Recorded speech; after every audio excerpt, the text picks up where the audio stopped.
Hello, everybody. This is the Benjamin Bloom Football Show, and I have just witnessed Nottingham Forest 3, Huddersfield Town 1.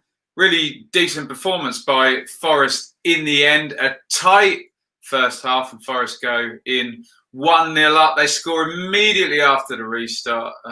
Lewis Grabban getting both of those goals either side of half time. And then play really decently, actually. And as Huddersfield come out and chase the game, Forest actually create and miss chances probably enough to have won this by 3 or 4 goals. And Ryan Yates puts the third one in from a corner, and then a very, very late penalty by Cullen Grant makes it 3-1. If you are in the chat watching, let me know what you thought of the game. Get your comments in and hit that thumbs up button to bring more people to the stream. Let's go through the action, and then we'll get to your comments, and then we'll get to the league tables and what this means for Forest, who have now moved up into 4th spot above faltering Fulham, although they've had 2 hard games, and what it means for Huddersfield, who are the only team down the bottom scoring 0 points, whilst everybody else seems to be winning down there. Not a good first 2 games back for Huddersfield and Danny Cowley. So here were the lineups for this one. Let me just get rid of that ticker. Forest, standard Forest lineup. Samba in goal, Cash, Figueiredo, Worrell, Ribeiro across the back. Watson and Silva, normally we get Samba Sao in there. Johnson in the starting 11 here today. Lolly off the right, Amiobi off the left, both cutting in inverted wingers. Grabban, the goal scorer up front. Huddersfield, Lossell in goal.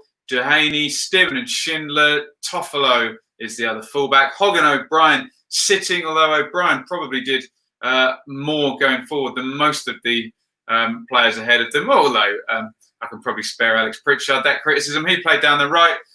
Willock and King make up the 3 off. Cullen Grant off the front. He is the goal scorer there for Huddersfield. Straight away in this one, big chance for Forest. Lolly gets down the right, and here is Sammy Amiobi in a lovely position there. Okay, there's a crowd of players. He hits the shot low, left-footed. In the halftime chat, we were torn between unlucky or should have scored. He hits the base of that left-hand post, and the ball goes safer. Forest could have been up very early into this one. Pritchard, free kick saved by Samba. Then at 0-0, a penalty shout for Huddersfield. Most of the comments I got at half-time on this one thought this could well have been a penalty. It's Pritchard going into the box. He's got Watson with him, and Watson does make a challenge. His thigh, I think, makes contact with Pritchard's thigh. Down he goes. There is contact. There is a challenge.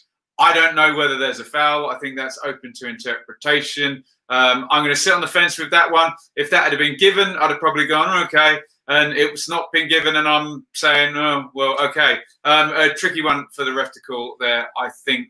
On 19, chance here for Huddersfield. Lovely free kick here. Forest expecting a cross, fired in, short one for Grant. He's in behind, and really we're comparing Grant and Grabban today. And in the big moments at 0-0 and at 1-0, Grabban took his chances and Grant didn't, because Grant's in behind here on 29. Can he go through the keeper's legs? Can he go roof at the net? He tries to go across, and Amiobi ends up clearing a shot that's probably going wide. Decent opening for Grant. Coming up to half-time, and here comes the first goal for Forest. It's from a corner down the right. Across it goes all the way over. Joe Worrell does really well. Actually, he's on the left wing. He turns, he cuts it back, and he puts in a decent cross. It's coming over, as you can see there on the graphic. Lewis Grabban does really well to just pull a few steps off to the kind of corner there. You can see of the 6-yard box on the right-hand side there. You can also see the Huddersfield players caught underneath the ball. Grabban watches it down, very sound technique, and he hits the volley nicely to Lossell's left. You can see, let me just bring that back up. See the gap Lossell has left there. In it goes. Grabban finds that gap, gets the goal, and don't want to be too harsh on Carl and Grant, but in the battle of the strikers there, Grabban took the chance. Grant didn't. Forest 1-0 at half time. Not a couple of changes. One change at half time. Remember, Forest are happy defending the lead. They're happy without the ball. They're happy ceding possession.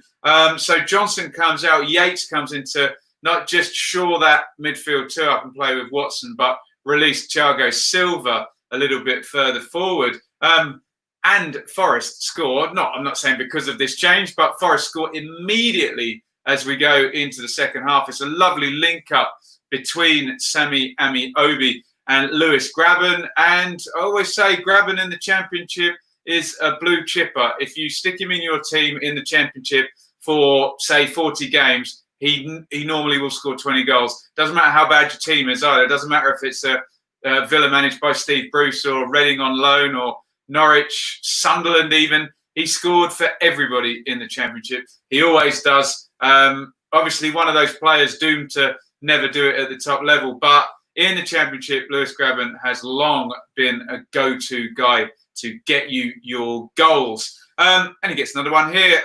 Grabban, Amiobi, Grabban on the move.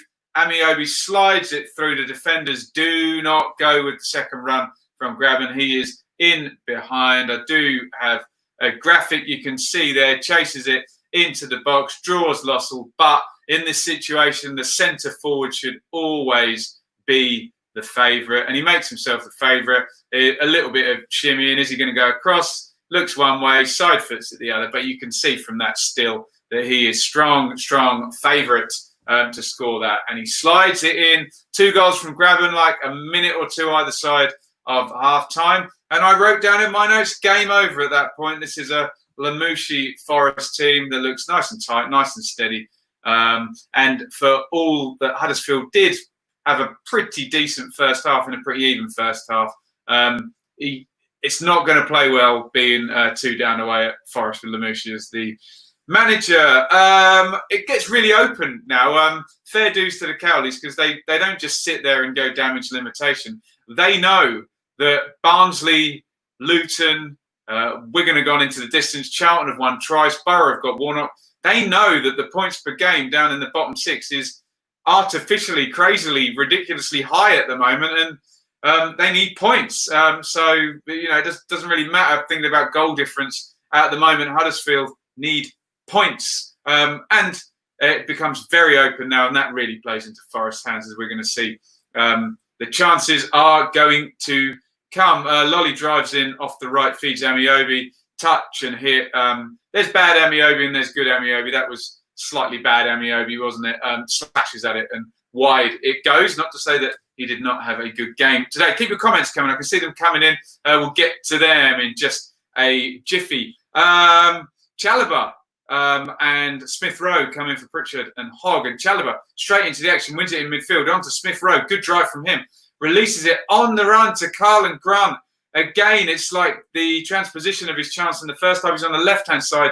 This time gets a better effort, but Bryce Salmon gets his angles right, blocks that one, and Worrell clears up behind him. I don't want to hammer this narrative home too hard, but Grabban 2 chances, 2 goals, it's 2-0. Grant 2 chances, no goals, it's 2-0. Maybe if I'm Danny Cowley, I'm saying, well, look, we did create a couple of openings, we didn't take them. So that's the way it goes. And maybe in even games, the teams with the better players, particularly in the goal-scoring areas, people like Joe Lolly and Lewis Grabban, get the wins, don't they? Although Grant is going to get his 17th goal of the season. I'm by no means saying he's a poor player, but didn't take either of those 2 decent chances today. Amiobi, another nice link up with Grabban. I'm going to now rain all over the point I just made, because Grabban slid in behind. Could he get the hat-trick? And he misses the chance here. Tries to go early around Lossell, but I think he's already done the damage there. Good chance, could have been the hat-trick there. Huddersfield looking very, very open at the back now, taking a lot of chances with the space Graben is in behind one, just a ball over the top, and he's in behind this time. Huddersfield looking so open, like I said. 1v1 with Stearman. Graben's pretty good in these positions at taking someone on, and the second they get round them. Ollie Solskjaer used to be very good at this, hitting the shot early, maybe through the defender's legs to mask the keeper. But Stearman wins the tackle, falls back to Lolly, touch and hit. Good contact as you'd expect from Lolly. It just flies low and wide. Here we go into sub hell for those people like me trying to pundit the game. Campbell for Willock, Stankovic for Stearman for Huddersfield, Carvalho for Thiago Silva, and Da Costa for Amiobi. So Lamouchi taking out players who are likely very much to start the next game. Also, Juninho Bakuna is going to come on for an interesting cameo, let's just say, on 73. He's not going to last the game. I think we all know he comes in for Dehaney. Free kick here. Bakuna has a good effort at that one, puts it over the walls, going in the corner. Samba's a good keeper. He goes across one-handed, makes the save, hurts himself into the bargain from the corner. Chalobah, this is a decent chance, actually. He's a fair distance from the goal, and he needs to glance that right into the corner. Think Teddy Sheringham versus Holland in Euro 96, for those of you with long memories. But Trevor Chalobah is not Teddy Sheringham, and he does not score. Smith Rowe, who actually looked quite dangerous. I know he was playing at 2-0 down in a very open system at this point, but did look dangerous. Similar move that he did for Grant, drives into the 10, slides it in for Toffolo, really poor from the left back, nosebleed here, shanks it completely wide with men over. I need to watch some Leeds videos from yesterday's. Cut that cross back low, causes havoc. What a save this is on 85. They're in behind again. Forest really, I saw this, I was at QPR Forest early in the season, and as the game went on, they did win 4-0, and they can pick you off as they go. Very good concentration and team shape, Forest. Very stable team shape. And same again today, and Carvalho's in behind again, clear on goal. This is a good save by Lossell. Carvalho comes in, narrows the angle and throws a left hand up at the last and tips it over the bar. But disappointingly for Mr. Lossell in goal, but very pleasingly for Nottingham Forest fans, they're going to score from the corner. Lolly swings it in. I don't know if anyone's got any comments about high foot here. I don't know if anyone's in any danger, but we see high foot get given any time anyone sticks their foot up. However, Ryan Yates is going to score with his foot probably nearly sort of 6 feet off the ground here. It goes into the crowd, and I guess everyone just thinks he's headed it in because there's a couple of people in there. But it's a kind of Karate Kid fly up with the foot, and he manages to put it in. Let me know your comments on that. I need to read the wording about high foot. I'm sure it's got something about it being dangerous, but how many high foots do we see where they're not even dangerous and they get given? So interesting one there. I suspect the ref probably thinks it's a header, and so he's not even contemplating that. But yeah, don't think it's going to alter where the 3 points are going. But there you go. Corner for Huddersfield. Another chance for Chalobah here, finding space. Big block by Yates. He had a good couple of minutes. Now we get a crazy little passage of play, which sees Bakuna, who's come on. He's going to get a red card. We saw Cabano come on and get red carded for Fulham in the game I covered yesterday, and Bakuna does exactly the same. Da Costa makes a foul and kind of runs away to try and waste time, and Bakuna just launches himself at him and takes him down. Maybe the ref could have given a yellow there, but he's obviously saying, look, that's serious foul play. You're not playing the ball. You just, I get it that you want him to come back and you want to take your free kick, but silly boy, Juninho Bakuna there. And no doubt that'll go down as a serious foul play, and he'll get 3 matches for that. So Huddersfield management will not be happy with that at all. 91, Bostock for Watson, Mighton for Joe Lolly. Excuse me. And right at the end, just when I've set everything up here to say that it's going to be 3-1 and got all the tables sorted out, sorry, 3-0, I have to change everything because Huddersfield are going to score a penalty right at the last. Bit of a weird one, this, because the ball gets slid into the box and it goes behind Campbell, and it kind of gets bumped and goes down. Now, annoys me when ex-players don't consult the rules or appear to know the rules, but they said on the commentary it's not a penalty because the ball's behind him. Obviously, that's complete rubbish because it doesn't matter whether the ball is going to a player or not. If a foul is committed in the penalty box, even if the ball's up the other end of the pitch, if someone throws someone over, the ref, if he sees it, if the ball's up there on the pitch, will give a penalty. So it looked an interesting one, but I don't know if there's any people believing karma in that first half one. Well, those two between them might have been added up to one penalty. Grant steps up and sticks the penalty in, and the game ends 3-1 to Nottingham Forest. I am just going to pull the stats up off my phone and we'll get them up. But first of all, we'll have a quick look at the league table, and then we'll have a look at you guys' comments. Bear with me while it just happens. I should have the match stats with you very, very soon. Thank you for your patience. Obviously, as it said earlier in the little plug, you can support the channel via the Super Chat feature and donate to my efforts at doing this full time and becoming a financially viable YouTuber, or you can support me on Patreon by subscribing over there. And there we go. Thank you for your patience. There are the match stats. Can you imagine being on TV? You'd have all of this done for you. Right. Look at the possession there. Typical Forest there. 52-48 in Huddersfield's favour, but 12 attempts to 7 and 6 to 4 on target in Forest's favour.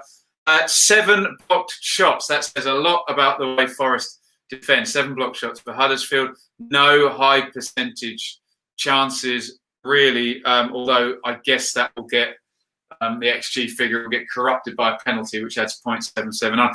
3 saves apiece. Look at that as well. 4-3-9 to 3-2-6 on the passes. 3-4-5 to 2-4-3. Corners 11 to 3. And doesn't that just sum Forest up?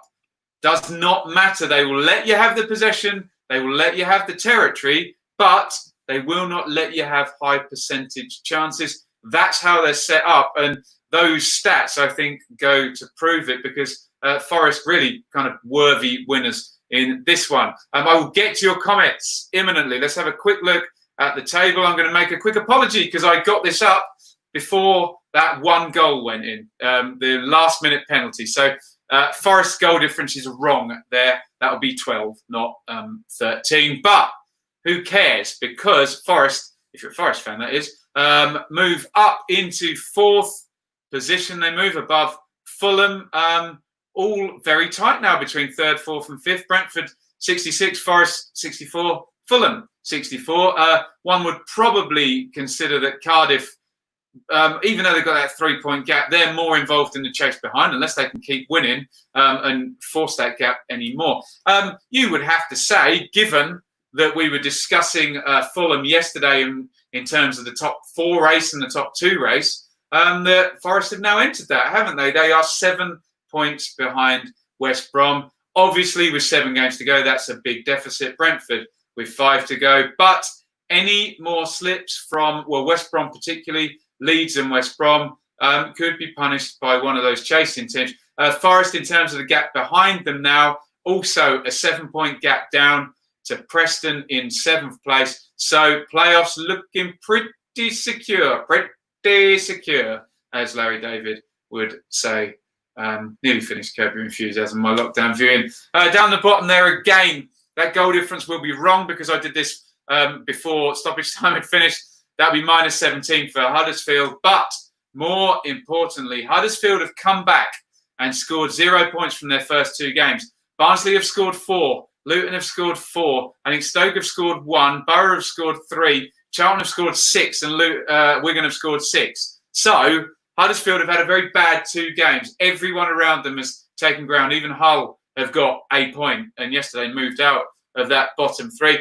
We'll do a bit more on this in the full championship review at 7 p.m. Please come back and watch that one. But someone is going to score nearly 50 points and get relegated. That much is obvious. Now, however well Luton and Barnsley are playing, if it keeps moving like that, you've still got a 3-point gap for Luton to get out of it. Massive goal difference arrears as well for them, and a 4-point gap for Barnsley. But just note that unprecedented here, the points per game in that bottom 7, or bottom 8 up to Wigan is massive at the moment, and the pace is very, very fast. Right, let's get your comments in on that. Milton knows. So happy with that. You Reds. Enzo says, you Reds. Jack says, you Red. Lewis says, Huddersfield are one of those teams that don't play the way we're set up to counter. Very good result. Yeah, got away from them in the second half. Forest are a hard team to play against if you give them the lead. They really, I know that's stating the bleeding obvious, but some teams will keep playing the same way. In some ways, you'd rather play Leeds or Brentford being 1-0 down than you would Forest, because at least, they won't just sit back and punish you the way that Forest do. Scott says, looking at Huddersfield, it's hard to believe this was a club that was in the Prem last season. Yeah, I know what you mean, Scott. In terms of the distance they've dropped, yes, but I think they stank out the Premier League, and there was a lot of tweaking to do, and really, it's not going to be the Cowleys team probably until another transfer window is done. Jack says, E-I-E-I-E-I-O, up the Football League we go. Lewis says, Gooch is going to bankrupt me. I don't know what that means. Enzo says, hopefully Sal is back for the next game. I'll bow to your Forest fans' superior knowledge on this. I don't know about the injury status of Sal, but certainly a first-choice Forest team has Sal in next to Watson. And I think he's one of those players where, like Buendia was for Norwich and Hernandez is for Leeds, where if he plays, the win percentage is like exponentially higher, if that's the correct use of that word. Enzo says, I'll say it again, he was unlucky on Amiobi. Lewis says, one more for Graven. He's our first 20-goal striker in 16 years. Wow. Would the last one be David Johnson? I wonder. His son played today. Let me know in the comments. Noel, don't worry, Huddersfield fans. You got Birmingham on Wednesday, so either 1 point or 3. Wow. And Noel is a Birmingham fan. Lana says, a 46-minute game. Once Graven got the second, it was all over. I wrote game over as well. Lana. Forest are hard enough at 1-0, let alone 2-0. Forest well placed for the playoffs, but they're not a Brentford, are they? Town got enough to stay up. Methinks they need some points straight off. The tricky trees needed that as the pack chases off. American Patriot. Can't understand him. Are you talking about me? I do all right. Can you understand me? Let me know in the chat. I'm speaking a language called English. Lana says, laughed at the discussion on Sky. Graven, all he does is score goals. Every club in the country would like a striker who only scores goals. Yeah, that's not true, is it? He doesn't just score goals. He's a good runner with the ball. He's fairly decent in the air. Look, he's a penalty box player, and Lamouchi is playing him as such because he's got everything so shored up at the back. But look, Ian Wright used to get told he only scores goals, but Lewis says Gavin does much in the build-up too. He scores and bags. Oh, American Patriot doesn't understand him. Amiobi. Is it me saying Amiobi? There we go. I don't know. Enzo, we may not play the football Brentford do, but we are the perfect team for the playoffs. Hey, doesn't matter what type of football you play. I love tactical diversity. It's good to have a Lamouchi style in there. I'm pleased to have Warnock back, for goodness sake. I always find it a little bit snobby when passing teams seem to think that there's a better way of winning. Look, winning is winning, and Barry, Forest already battered Brentford. Barry, that's not true. Forest have done well against Brentford, but they didn't batter them. I was at the return game. There was a good away performance, and it was 1-0 from a pretty lucky deflected goal from a cleared corner. But Forest played well, but to say they battered Brentford is maybe misrepresenting it slightly. Peaky, Mr. Ben Bloom's match reviews. Nice one, Peaky, who did drop me a text during the game as well. Nice to see he was tuning in. Fulham are 5th. This league is crazy. Oh, the Waffler says Forest Derby in the playoffs. That would be scary, wouldn't it? And Noel reminds me. It's a great thing about these commenters here. They do my plug-in for me. Hit the thumbs up button. I'm just trying to get that right in the middle. Yeah, hit the thumbs up button if you can. That'd be great. Scott says, playoffs looking a tasty affair. Forest, Fulham, Brentford, West Brom, all capable of upsetting each other. Yeah, and you've essentially got 3 sort of passing teams there that Forest would fancy themselves all against you, and says French Gary Rowett. There we go. Enzo. Oh, let's not get into this. Derby should get a points deduction, so hopefully they're not a worry. We'll see what happens. 2 teams charged, none found guilty yet, as I'm constantly reminded. So we'll wait until the EFL. Although Scott Minto said on the coverage early, we find out next week. I wasn't aware of that, but there we go. Gipton Gimp. Huddersfield are so bad they deserve to go down. Only way they may survive is the Sheffield Wednesday points deduction. Remember, there's Hull into the bargain as well, who are much less well equipped than Huddersfield are now, I would say. Lewis Graben on fire. 19 goals here. Going up juice. Oh, okay. Nice one. Enzo says, they said Sal would be back this game. They must be saving him for the next one. There we go. That's what we think of Warnock coming back, isn't it, Russ? Yeah. He says also he's doing my promo for me as well. And subscribe if you aren't already subscribed. Let's have one more quick look at the table, although we'll do this later. Is that the right one? Yes, it is. Forest into 4th place, comfortably in the playoffs. These chasing teams in the 3rd to 6th, 3rd to 5th really spots, are looking for a collapse above them. Otherwise, it's going to be playoffs. But if I'm Forest, I still want to put a few more points on because Derby are on a tear, aren't they? Yes, give or take any possible FFP stuff. And so are Cardiff. And yeah, Cardiff still got some good players left over from the Warnock reign and the Premier League reign. Right, let's do a couple of comments. Mitro's getting banned, says Lewis. Yeah, I would think on Monday morning he will receive his ban. Mike says, giving away my age, but Forest play like Clough's Forest used to. Venus volley trap, football pull you in, then hit you on the break or set plays. Yeah, if it worked for Cloughie, then it's not a bad thing, is it? Jaggy says 8 points, 8-point gap for Leeds up there in 1st place now over 3rd place Brentford. Right, I will be back to do the full review in a couple of hours, in fact, at 7 p.m. So the full championship review, go through every game and have a more detailed look at every team there. So I hope you have enjoyed this one. It was Nottingham Forest 3, Huddersfield Town 1. Comfortable for Forest in the end. Could have been more. Maybe the late penalty corrupting the scoreline a little bit. Again, support the channel via the Super Chat feature on YouTube. You can subscribe to me on Patreon. Also, if you do watch on YouTube, many people watch and don't subscribe. Please hit the subscribe button. It helps me out. It helps more people find the channel. And if you want to be a super subscriber, ring that bell, and then all of my videos will be notified to you in your YouTube app or on your YouTube on your desktop. Let me say goodbye to everybody. Couple of shout outs here. See you later, Russ. Cheers. To Enzo. Barry says, done the double over Brentford, did they? Yeah, I think they did, didn't they? Cheers, Noel. Thumbs up. And I will bid you all farewell. Thank you for watching. See you at 7 p.m. if you're still around. You can watch on delay for the full championship review. Thanks for watching. Over and